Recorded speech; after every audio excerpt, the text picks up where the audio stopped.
Assalamualaikum warahmatullahi wabarakatuh. Bismillahirrahmanirrahim. Alhamdulillahirrabbilalamin. Allahumma salli wa sallim wa barik ala nabiyina Muhammad wa ala alihi wa sahbihi ajma'in wa man tabi'ahum bi ihsanin ila yaumiddin. Amma ba'd. Ada pengobatan rumah ya. Ini pengobatan rumah biasa disebut dalam bahasa Inggris home remedy ya.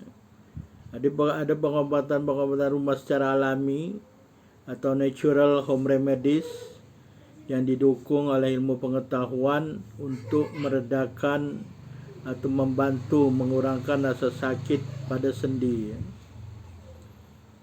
Jadi kalau ada seseorang menderita sakit dan nyeri pada sendi ya, dia mungkin akan berusaha atau berikhtiar ya, dengan mencoba berbagai cara. Mungkin diantaranya dia mengatur makanannya, atau dia mencoba pengobatan rumah ya, home remedy yang bisa atau mungkin membantu meredakan rasa nyeri ya, secara alami. Home remedy ini sudah bukan perkara yang asing ya. Jadi home remedy atau pengobatan rumah ini sebetulnya sudah berlaku sejak zaman dulu lagi ya. Biasalah misalkan kalau orang diare atau mencret atau cerit-berit ya, dia mungkin secara alami mengambil daun jambu biji ya, daun jambu kelutuk, diambil yang muda itu ya, direbus kemudian diminum airnya ya. Nah, ini salah satu adalah home remedy ya. Jadi kalau menggunakan home remedy ini secara betul ya, janganlah berlebihan ya. Jadi kebanyakan home remedy ini atau pengobatan rumah ini tidak mempunyai efek samping secara signifikan ya. Tapi kalau penggunaannya secara berlebihan ya, dia mungkin bisa menimbulkan efek yang berbahaya. Jadi apapun lah sebetulnya, bukan hanya home remedy atau pengobatan rumah. Apapun yang bersifat berlebihan ini akan mendatangkan mudorot ya. Apalagi makan berlebihan datang mudorot ya. Bukan berlebihan sehari dua hari, berlebihan secara terus menerus ya. Ada orang-orang yang gitu ingin cepat-cepat sembuh ya. Dia menggunakan pengobatan baik pengobatan secara medik maupun home remedy ini berlebihan ya. Jadi kulu washrabu wala tusrifu, kembali lagi kepada konsep Islam ya, kulu washrabu wala tusrifu. Kalau kita menggunakan pemakanan atau makanan sebagai terapi ya, jadi makanlah dan minumlah tapi jangan berlebihan, karena sesuatu yang berlebihan boleh menimbulkan bahaya atau mudarat yang tidak diinginkan. Kemudian masalah home remedy ini ya, home remedy juga mungkin dia lebih sensitif ya. Jadi beberapa orang atau orang-orang tertentu dia mungkin lebih sensitif ya terhadap jumlah dosis yang diberikan. Atau kadang-kadang juga ada orang yang tidak ada pengaruh ya. Ya, tidak ada pengaruh dia dengan home remedy ini ya. Tidak ada pengaruh bagi dirinya, tapi bagi orang tertentu home remedy ini bermanfaat. Nah, ini juga perlu dipikirkan juga ya, jangan menyalahkan orang lain. Kadang-kadang kalau kita menggunakan home remedy, mungkin bagi orang-orang tertentu dia bermanfaat, bagi orang-orang lain dia tidak bermanfaat. Ini biasalah ya. Begitu juga sebetulnya dengan pengobatan yang kita sudah membahas pada video lain, bahwa bukan obat itu yang menyembuhkan, tapi Allah Subhanahu wa taala yang menyembuhkan ya. Dan juga bagaimana cara mengkonsumsi obat itu juga mempengaruhi penyembuhan atau pengobatan suatu penyakit. Selain itu juga kondisi-kondisi penyakit itu sendiri ya. Kondisi penyakit, kondisi pemakanan ya.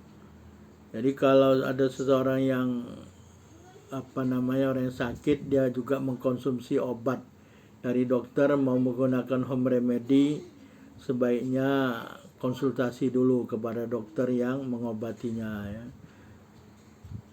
Tapi saya harus jujur juga ya, dokter juga harus jujur, pasiennya juga harus jujur.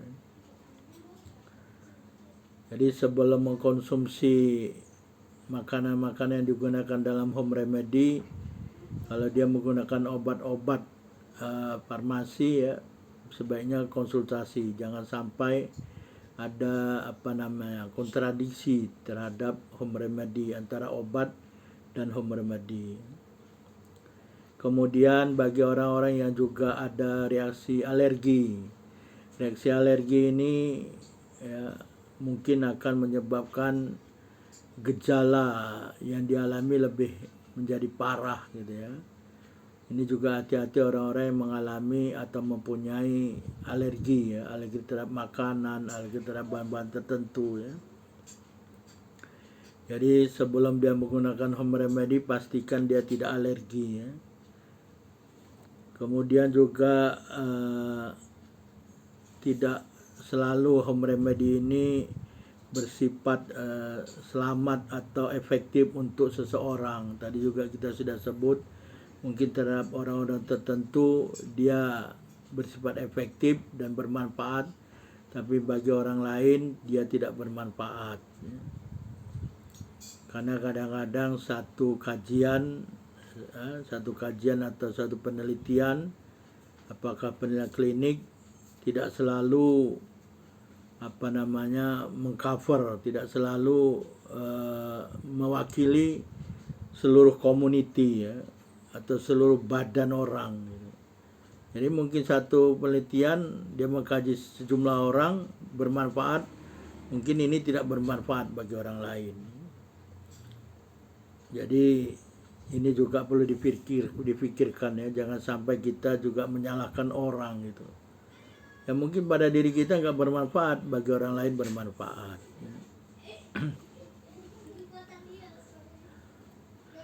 Selanjutnya mengenai nyeri atau sakit sendi. Sakit sendi ini juga perlu kita berhati-hati untuk memanagenya ya, untuk menanganinya. Ya, terutama penyakit-penyakit yang memang penyebabnya sudah diketahui dengan jelas ya. Jadi obat-obat yang menghilangkan rasa sakit atau rasa nyeri secara alami ya, mungkin efektif untuk beberapa penyebab, tapi untuk penyebab yang lain dia tidak efektif ya. Kemudian juga kalau dia mengkonsumsi obat-obatan ya, obat-obatan yang diberi oleh dokter ya, ini perlu dipikirkan juga apakah obat-obatan tersebut akan bereaksi dengan makanan yang digunakan untuk home remedy ya. Perlu juga diingat bahwa rasa sakit atau rasa nyeri ini merupakan signal ya, signal atau sinyal bahwa sesuatu di dalam tubuh berlaku tidak betul ya, tidak benar. Mungkin bersifat temporer atau sementara ya, seperti misalnya karena otot yang kejang ya, ototnya tegang kejang ya, atau kram, jadi sakit.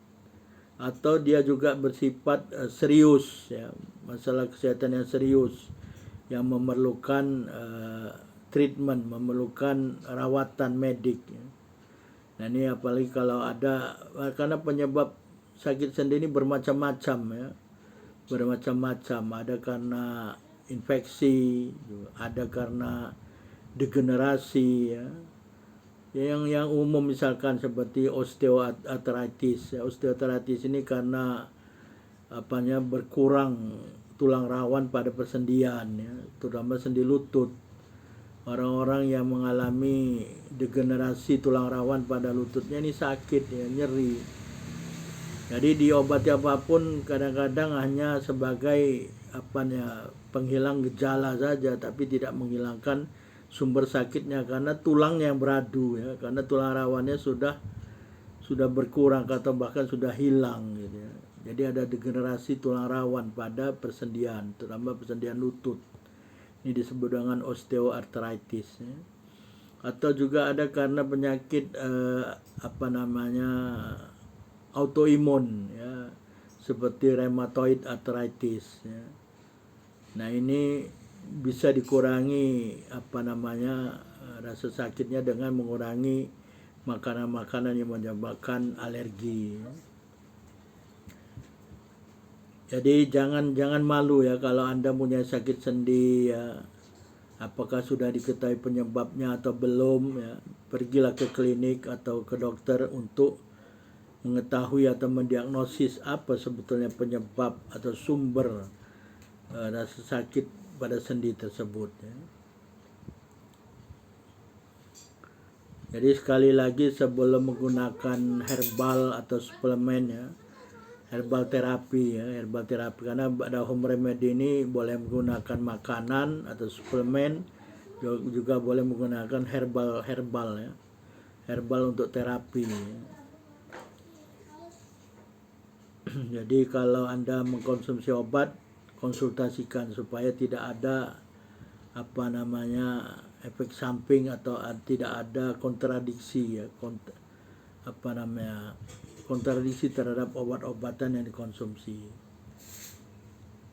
Jadi ada beberapa yang bisa digunakan untuk mengurangkan atau membantu mengurangkan rasa nyeri pada sendi, ya. Yang pertama dengan menggunakan jahe, ya. Jahe ini pereda nyeri alami untuk radang sendi. Sebetulnya bukan hanya radang sendi, pokoknya ada nyeri, jahe ini merupakan salah satu yang bisa membantu mengurangkan rasa nyeri. Jadi ada beberapa studi pendahuluan menunjukkan bahwa jahe ini mempunyai sifat anti radang, ya, anti-inflammation, ya. Jadi anti-inflamasi atau anti radang. Tampaknya jahe ini, senyawa yang pada jahe ini bekerja dengan menahan bahan kimia penyebab rasa sakit yang merupakan bagian dari respon peradangan tubuh, ya, tanpa efek samping yang umum dalam pengobatan. Jadi kalau Anda ingin menggunakan jahe ini dengan meminum air jahe, ya. Minum air jahe ini sebetulnya sudah merupakan minuman tradisional, ya. Ada orang-orang tertentu yang memang suka minum air jahe. Saya sebetulnya suka minum air jahe, ya. Ya, bandrek macam-macam lagi, bukan air jahe. Ini hanya jahe saja, ya, air jahe. Jadi gunakanlah kalau Anda ingin membuat air jahe segar, ya. Jahe segar, ya. Jahe yang yang tua lah, bukan yang muda. Kalau yang muda diacar, ya. Seperti orang Jepang suka makan acar jahe merah, ya. Tapi kalau untuk buat air jahe yang tua gitu, ya. Jadi gunakan jahe segar mentah, kemudian Anda iris-iris jahe itu, ya, irisan jahe ini dimasak dengan air, ya, beberapa cangkir selama 10-15 menit. Ya. Kemudian setelah itu boleh minum hangat-hangat atau boleh minum dingin, ya. Boleh kalau Anda suka tambah lemon atau citrus atau tambah madu. Itu cara yang pertama, home remedy pertama, ya. Cara kedua, karena tadi jahe antiinflamasi, cara kedua boleh Anda mengkonsumsi bahan-bahan makanan atau makanan yang juga bersifat antiinflamasi atau melawan peradangan, ya, anti radang. Jadi usahakan orang-orang yang mengalami penyakit radang sendi atau sendi sakit ini, kurangilah makanan-makanan instan, ya, makanan cepat saji, makanan junk food, ya, makanan-makanan itulah. Kemudian makanan-makanan gorengan, ya, apakah goreng tempe, ya, pokoknya goreng-gorengan lah, goreng bakwan. Ini ada orang-orang yang suka makan goreng bakwan, padahal dia punya sakit sendi, ya. kemudian makanan olahan yang dijual ya. Jadi kalau Anda ingin mengurangkan atau meredakan rasa nyeri sendi Anda, kurangilah makanan ini ya. Bila perlu singkirkan ya, jangan dimakan. Jadi ada beberapa kajian tentang orang-orang yang mengalami rheumatoid arthritis. Nah, ini rheumatoid arthritis ini ada radang sendi karena penyakit autoimun. Jadi badannya ini membuat antibodi terhadap persendiannya sendiri ya. Jadi ini pasien-pasien rheumatoid arthritis ini ketika pola makannya diubah gitu ya. Jadi dietnya diubah nih. Pola makannya diubah ke gaya Mediterranean ya. Mediterranean ini pola makan seperti orang-orang yang ada di Timur Tengah sana ya. Ini dia mengkonsumsi buah-buahan segar ya, kemudian sayuran ya, salad, biji-bijian, konsumsi ikan segar ya, ikan segar bukan ikan olahan. Ini semuanya fresh, segar ya. Buah segar, sayuran segar, biji-bijian segar, ikan segar, minyak zaitun. Nah, ini minyak zaitun banyak manfaatnya, disebutkan juga dalam Al-Qur'an. Watini wa zaitun ya, buah tin dan buah zaitun. Kemudian kacang-kacangan ya, bawang putih, bawang bombay atau bawang merah ya, dan rempah-rempah. Ya, begitu orang-orang yang mengalami pasien rheumatoid arthritis ini berubah kepada pola makan gaya Mediterranean, mereka merasakan adanya pengurangan nyeri ya, pada sendi ya. Jadi ada pengurangan nyeri peradangan dan peningkatan beberapa fungsi fisik sebagai hasilnya. Jadi ada improvement gitu ya. Ini memang pola makan inilah kadang-kadang penyebab kita sakit ya. Makanya makanlah makanan yang halal dan baik ya. Ya ayuhannas kulu mimma fil ardi halalan thayyibah. Kita sudah diperintah, wahai manusia, makanlah yang dari muka bumi yang halal dan baik, baik untuk jasmani, baik untuk rohani ya. Jadi ini salah satunya pola makan gaya Mediterranean ini adalah pola makan yang baik ya, makan buah segar, sayuran segar, biji-bijian, ikan segar ya, minyak zaitun, kacang-kacang. Nah, orang-orang ini yang mengalami improvement ya, kurang rasa sakit pada sendinya dan beberapa fungsi fisik bertambah baik ya. Jadi carilah ya, ada info-info tentang makanan-makanan yang bersifat anti-inflamasi atau peradangan. Ada ya, carilah infonya. Itu cara kedua. Cara ketiga ini aromaterapi. Tadi diet terapi ya dengan atau herbal terapi. Sekarang aromaterapi ya. Aromaterapi ini menghirup aroma rempah-rempah yang harum, rempah atau bunga ya, atau apalah pokoknya yang aroma harum lah. Jadi aroma yang menyenangkan, aroma harum yang menyenangkan seperti kita sudah tahu sekarang bunga lavender. Bunga lavender ini banyak digunakan sekarang, bahkan anti nyamuk juga menggunakan lavender. Jadi aroma yang menyenangkan dan wangi ini seperti lavender dapat mengubah persepsi rasa sakit. Jadi ada peneliti Jepang menemukan bahwa lavender ini mengurangi kadar hormon stres kortisol ya. Jadi badan kita ini menghasilkan kortisol. Jadi kalau menghirup aroma lavender ini, peneliti Jepang mengatakan atau menemukan bahwa lavender mengurangi kadar hormon stres kortisol yang dapat membuat Anda ini menjadi rileks ya.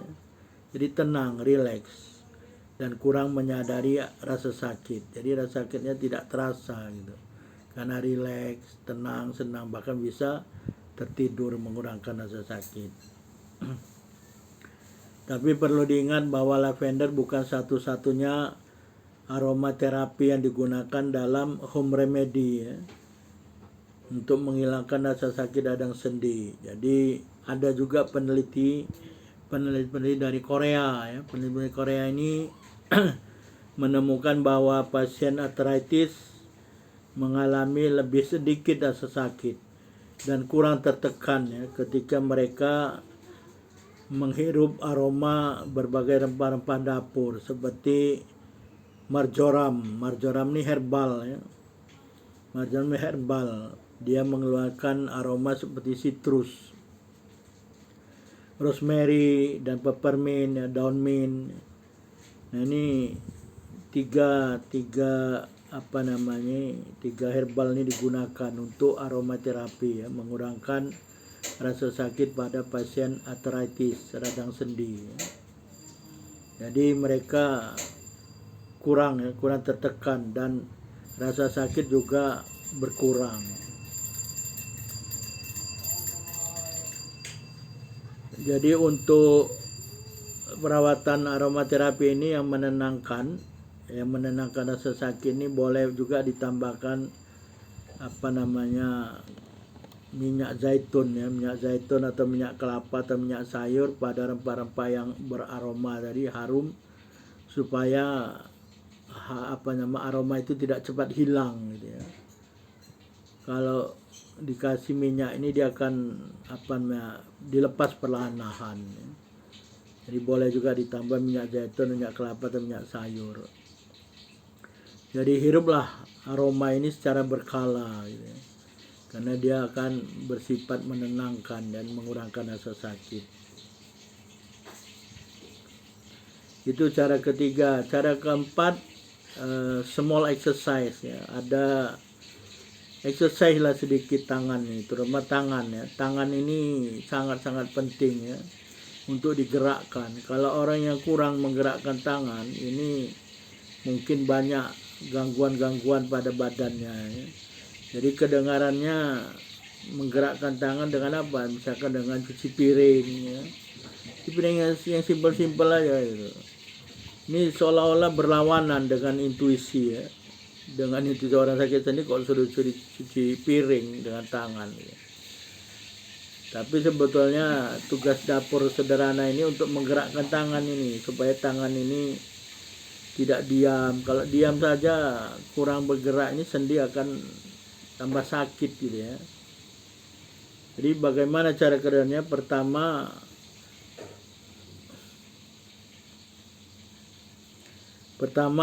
celupkan dulu tangan Anda ini ke dalam air hangat ya. Celup dengan tangan air, karena kalau orang yang sakit sendi ini otot-ototnya tegang gitu ya, tegang dia. Jadi supaya otot-otot ini kendur, rendam sedikit dengan air hangat. Rendam dengan air hangat supaya dari rileks kendur otot itu, dan jadi tidak hanya otot persendian juga akan rileks atau kendur, kemudian kekakuan itu akan reda atau hilang. Nah baru setelah itu exercise, apakah mencengkram atau menyeka atau menggerak-gerakkan. Kalau nggak mau cuci piring ya gerak-gerakkan aja tangan tuh ya. Jari tangan yang 10 jari itu gerak-gerakkan. Nah, gerak-gerakkan gini. Jadi setelah direndam tadi sepergelangan tangan gini, gerak-gerakkan dia ya, digerak-gerakkan gini. Gerak-gerakkan atau pijit-pijit gini. Ini ada fungsinya, karena kalau menurut pengobatan Cina ada titik-titik di sini ya. Titik-titik dalam bahasa Jepang chubo, kalau titik Cina itu akupunktur ya. Kemudian ada titik-titik banyaklah di tangannya titik-titik yang perlu ditekan supaya fungsi tubuh itu kembali normal ya. Jadi gerakkanlah tangan itu. Setelah direndam tadi dengan air hangat, tidak kaku, gerak-gerakkan supaya sendi dan otot itu bergerak dan tidak kaku, dapat mengurangkan rasa sakit ya. Jadi rasa nyeri itu berkurang dia, atau bahkan bisa reda gitu ya. Jadi karena kurang gerak ya, apalagi kalau pagi hari itu dingin ya, celupkan dengan air hangat, gerak-gerakkan gini tangan. Anda bisa merasakan ya, bahkan kalau Anda rutin melakukan gerak-gerakan ini, tidur Anda bisa nyenyak ya. Saya pernah melakukan treatment kepada seseorang ya. Dia saya bilang coba tangan kamu sini, saya pijit-pijit ujung jarinya ini ya, pijit-pijit ya. Ada nama pengobatannya alkai. Sebenarnya alkai ini dalam Islam dengan api, tapi ditukar dengan besi. Jadi macam pijat refleksi gitulah. Ditekan aja ujung-ujung jari ini ya. Ujung-ujung jari ini ditekan. Ini akan membantu tidur nyenyak gitu ya, tidur nyenyak. Tapi kadang-kadang reaksi awalnya sakit gitu ya, sakit. Saya juga pernah melakukan treatment kepada seorang ibu ya. Dia suka sakit sendi-sendinya. Nah, pertama kali treatment itu memang sakit karena selama ini tidak pernah ada treatment. Begitu di treatment mungkin aliran darah itu lancar. Jadi dengan lancarnya darah, rasa sakit itu mula-mula akan bertambah gitu ya. Karena panas, kalau dipijit di ujung-ujung ini, panas itu akan naik deh ya. Panas itu akan merambat ke seluruh, naik deh ke atas, ke tangan. Ya, makanya kalau habis pijat refleksi itu tidak boleh tangan itu kena air langsung. Ya, supaya panas itu tidak terhenti dan makin sakit kalau terhenti. Jadi biarkan dia dulu sekitar 2 jam 3 jam baru boleh basuh tangan gitu ya. Supaya panas itu naik dulu, naik terus. Nah, ini kadang-kadang menyebabkan rasa sakit karena selama ini mungkin tidak berfungsi dengan baik. Dia ada stimulan, ada rangsangan, panas itu naik. Ya, mulailah bekerja dan terasa sakit. Tapi hanya sehari sekali 2 kali treatment seterusnya dia akan insya Allah relax. Jadi makan tidur akan nyenyak ya. Insya Allah ya, karena Allah menyembuhkan, kita hanya bisa berikhtiar. Itu cara keempat ya. Jadi exercise tangan tadi, exercise tangan ya, tangan ini sangat-sangat penting untuk digerakkan ya, pijit-pijit ya, jadi gerak-gerakan aja, terutama pagi, boleh pagi, siang, sore, malam mau tidur ya, gerak-gerakan ini supaya sendi itu berkurang sakitnya. Itu cara keempat. Cara kelima, membuat bantalan panas ya, membuat bantalan panas untuk sendi Anda ya.